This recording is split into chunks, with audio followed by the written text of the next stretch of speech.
right, welcome back to Talk Nerdy to Me. I'm Yoshi Derp. We're back with DeAngelo, and we're going to talk nerdy to you.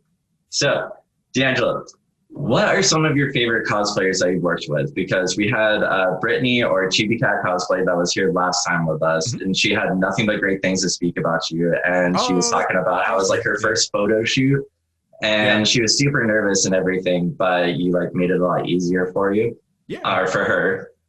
So what other cosplayers have you worked with that you've really enjoyed?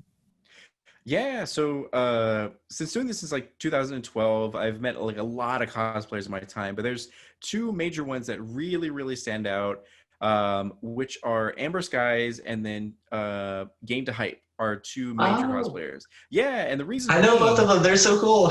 Yes, they're amazing. So Game to Hype, aka George, he's wonderful in every single way. We met before he got all like the hype and got big and everything, which is so awesome to see he's gotten to this because he deserves it a ton. But back in the day, I think it was like 2000, not even that far ago, it was like 2017 or something. He came to one of my events, not knowing it was like my event, but just tagged along with a friend. We like hit it off and we became friends ever since. We went to WonderCon together on a road trip where we listened to the entire Hamilton soundtrack, and then we watched I love the Hamilton soundtrack. Yeah, it's good. And he knew like every song and he converted me over, although it may be like Stockholm Syndrome. And then at the conventions, we would talk like shop, and he would actually work in his cosplays like literally up to the minute of, or even during the convention, he would still be gluing stuff on and all that sort of stuff. And his rule is like, or not his rule, but like his whole thing was like the 5-foot rule. Like as long as you didn't get closer than 5 feet, it looked amazing. But if you like got close enough, you would see that things are like sliding off or whatever. It's like that hot from far away like theory and everything. Yeah, exactly. So the thing that was beautiful about that was that we were in it together, because like back then I was still like rising, but didn't have the like, I wasn't known by many people, especially in California. Then that's where the big leagues are, sort of thing. So when I was still trying to like ask people, like beg people essentially for interviews, he was right there with me, helping me out, like holding my camera and all that kind of stuff. And in turn, every time he would like have a piece of his cosplay fall off or like need help doing something or whatever, I would be able to help him out. And it was just a tag team effort that's been a beautiful friendship, and we've been able to see each other rise this whole time, and we have each other's backs like a lot. Yeah, so it's like, and not only that, but he is Black, so being two people of color in this cosplay and geek sphere like is priceless, because there's a lot of things that only us can, like, we can relate to. So we'll chat about that with everyone.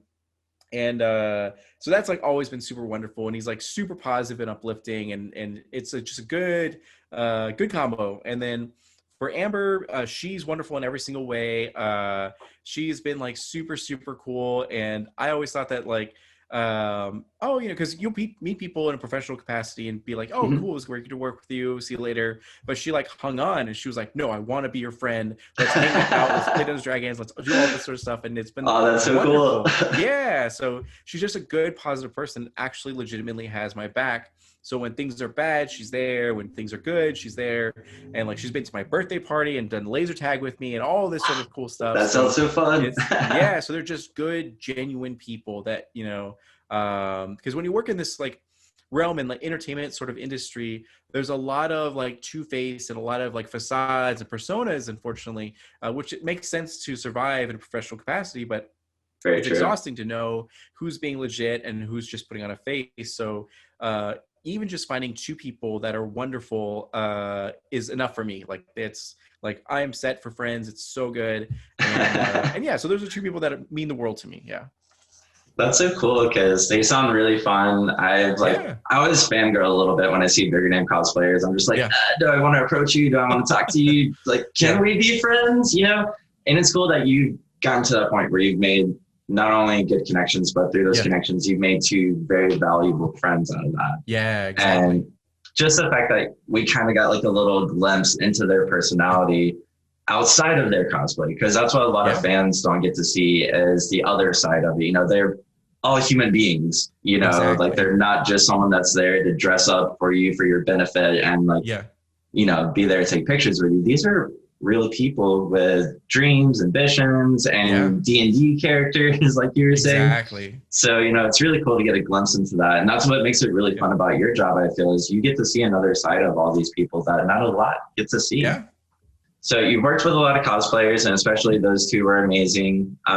What are some funny cosplay moments that you've had, whether it was your cosplay or, Yeah. the photo shoots and interviews you were doing? Like, what are some of the most hysterical moments that you've witnessed? Yeah, there's been quite a few mishaps and everything that's happened over the years. But a couple that come to mind are would be the major events that I've thrown. One, so the other thing that we do when it comes to the Geek Life is not only do we write about people and interview them and everything to try to hype them up, but also we organize events to create a safe environment for people to come and either get services that they need, whether it be Mhm. photo shoots or for networking. So we have networking in Nakama, and then we have our cosplay photo shoots. Oh, So that's really cool. yeah, and every single one has gone off without a hitch, except for one, which was like, all went like super horrible, it was terrible. But like, it's whatever. Definitely a learning moment, which is good. But the very first one meant a lot to me because when everything just seemed to fall into place, where and I don't know if you ever subscribe to like the universe mindset or abundance mindset, but that was a big moment that it really came to mind, or like proved itself, because I have Mhm. some people in my life that are like, you just need to think about what you want and manifest that into the universe and it will come to you. And I'm like, okay, I yeah, like that right, train of thought. yeah, yeah, for sure. And I just, it was like, oh, that's like the secret. It's like, whatever. But what ended up happening was that like a few years prior to when I actually hosted my first swimsuit event, I was like, I think it would be really cool to get photographers together with cosplayers and do like themed photo shoots. Like, I think that would be really awesome. And I That told does my sound team awesome. and I told my team at the time, and they were like, that doesn't sound good at all. It's not going to work out. Like, it's a waste of time and money and energy. We're going to embarrass ourselves. But it was like it was a bad like environment that I was in, because I had a lot of self-esteem issues and I had a lot of imposter syndrome. So even though I was like running the show, writing all the articles, interviewing other people, organizing everything, I still would find myself beholden to the opinions of other team members that were not doing enough. And like, so it was a very weird mindset. So finally I got out of that, and I was like, I gathered the courage. I think I got drunk that night, but I gathered the courage That to makes things say, a lot easier. yeah, exactly. So I gathered the courage to go on social media. I was like, this is what I want to do. I want to host an event that is a swimsuit shoot. So does anyone have any cool pole locations? Would any photographers like to participate? Would any cosplayers think they would like pay for this? Because it needs to, Mhm. I want two things. One, I guess three things. One, for it to be a safe environment. Everyone who attends, no one has any fear of anything bad happening, because that's a major problem in the cosplay like realm, are like sleazy people organizing events and then horrible things They're happen. So everywhere. yeah, so I was like, I do not want that. I want it to be safe and sound. And two, I want the other problem is that cosplayers will work with photographers and have a shitty experience where they'll get their money taken, or they'll have to do lewd poses, and it's like all sort of weird, and they never get their photos back and everything like that. Or the opposite, where photographers will work their butts off to do a great photo shoot, edit like as hard as they can, and never get paid and are ghosted by the cosplayer. So Ugh. there's like those three issues. So I was like, all right, well, I'm going to be the one in charge and handling all the money. So everyone will get paid when they get paid. The cosplayers are going to have a safe environment where they'll have changing areas and be like a super private location. And then, three, the cosplayers will guarantee get good photos of, what they have. And then that way everyone gets what they need and we're good to go. So You I just told resolved everyone. like all those issues right there. Exactly. Yeah. So I put that out into social media, and everyone responded overwhelmingly positive and like, yes, we actually want to do this. We absolutely. So I was like, oh shit. So then I had to get like the organizational aspect together. I was like, how much do we charge and all that kind of stuff. And it was a huge stressor for figuring out, logistics of like, because I had to pay for all the water and the pizza Mhm. and the everything. And then, making sure everyone was good, and someone's light actually like melted, Oh like, yeah, no. because they had an actual light in Arizona summer heat. A piece of it like melted and just fell into the pool, ruining the $70 light. And like Ooh, that sounds so shitty. yeah, and then all of these different other things. And but it was a really cool experience because at the end of the night, I was completely dead and exhausted, but everyone had nothing but praise to talk about that event. And they were so excited and they were so grateful that everything, went super well. And they're like, the next time you do something, let us know because we're all on board, DeAngelo. And I was like, oh, shit. Yeah. That's So so cool.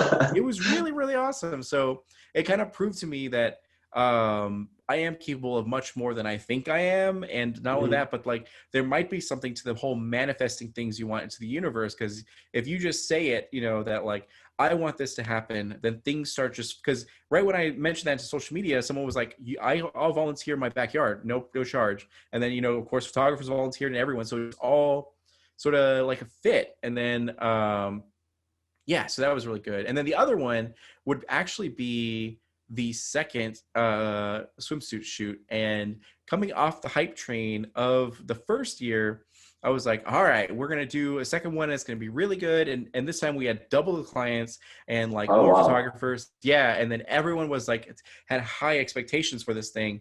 And I was like, oh shit, now we got to one up ourselves. And sure enough, what happened was the literal day before the event, I being like a single man or whatever, I slept on a mattress on the floor. And like I got up and I was like, all right, I got to get everything ready to do whatever. And I would always have my glasses on the floor. And that day, I don't know why, but I got up so fast that I actually broke my glasses. Oh, no. Yeah, and I didn't have a second pair, so I had to struggle to like tape my glasses together, which didn't hold very well, and drive all the way to the event and do everything without my glasses and everything like that.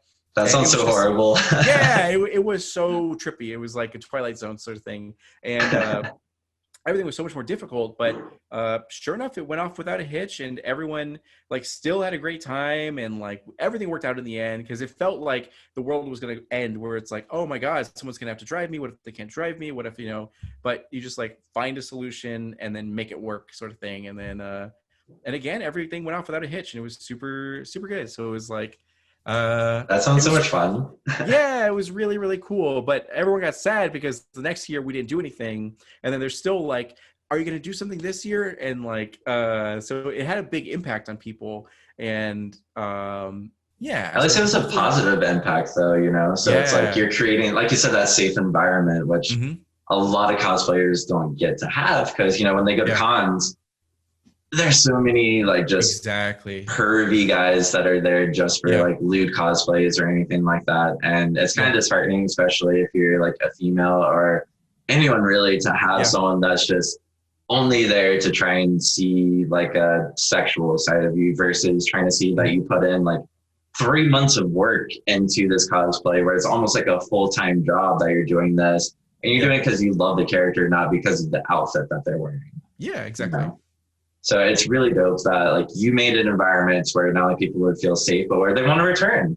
And I hope that you get to do another swimsuit shoot because that sounds really fun. And for any cosplayers out there that are watching this, make sure you're like getting in touch with the Geek Lyfe and everything because like I said, you're creating a safe environment. You're networking with people. You're creating opportunities, not only for just regular cosplayers, but, for anyone really. So it's like what I'm getting from this is you're a great guy. You have a lot to offer people. You're very passionate about your like people of color movement and dude, do you like just keep busting your ass doing what you're doing because I'm seeing great things and I hope everyone else is seeing that too. And if they do want to get in touch with you about something, where can they find you? Yeah. So, the website is thegeeklyfe.com and it's going to be thegeeklyfe.com. And you can find a lot of our social medias there. We're on Twitch where we stream every Wednesday and on the weekend and everything. And we are on Twitter and Facebook and Instagram. We're always looking for people to interview, even though we try our best to highlight people of color or LGBTQ. We are open to everyone. It doesn't matter. And we try to like just incorporate any indies that we can all lift up together.